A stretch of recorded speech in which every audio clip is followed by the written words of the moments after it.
पुरी जिलास्तरीय 89तम ओडिशा दिवस अनुष्ठित। भाषा भित्तिरे 1936 मसीहा आजिर दिवस रे आम राज्य ओडिशा स्वतंत्र राज्यर मान्यता पाइथिला।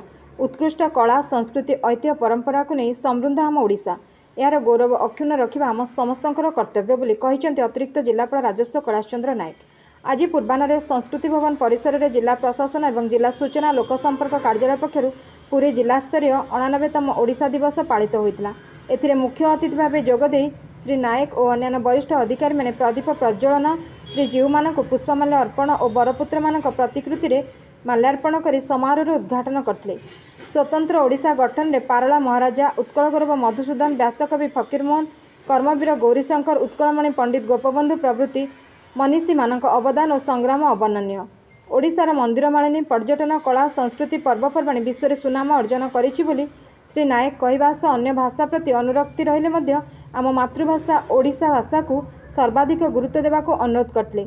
मुख्य वक्ता भाव उपजिलापाल गोपीनाथ कुंवर भाषा भित्तिरे आम राज्य स्वतंत्र प्रदेशर मान्यता पाइबा एक विराट उपलब्धि। भाषार समृद्धि और सुरक्षा आम समस्तक दायित्व बोली से कहथिले। अतिरिक्त जिलापाल प्रशासन शरद चंद्र बेहेरा एथिरे अध्यक्षता करबा सह स्वतंत्र ओडिशा गठनर इतिहास ओडिशार ऐतिह्य महामनीषी मानकर अवदान और आधुनिक ओडिशा संपर्क में आलोकपात करथिले। प्रारंभ में जिला सूचना लोकसंपर्क अधिकारी संतोष कुमार सेठी अतिथि परिचय प्रारंभिक सूचना दे ओडिया भाषा ओडिशार गारिमा ऐतिह्य और अस्मिता संपर्क में मत दे प्राचीन ओडिशा स्वतंत्र ओडिशा आम मानकर भूमिका संपर्क में आलोकपात करथिले।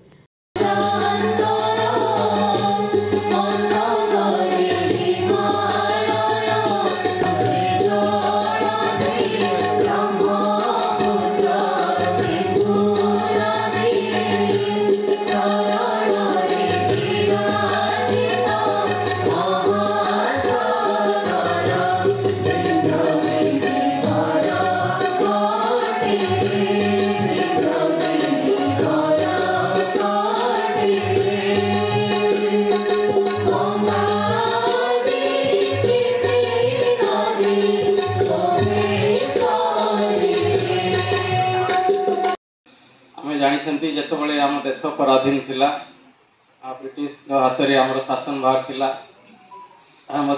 ओडिशा संपृक्त थिला।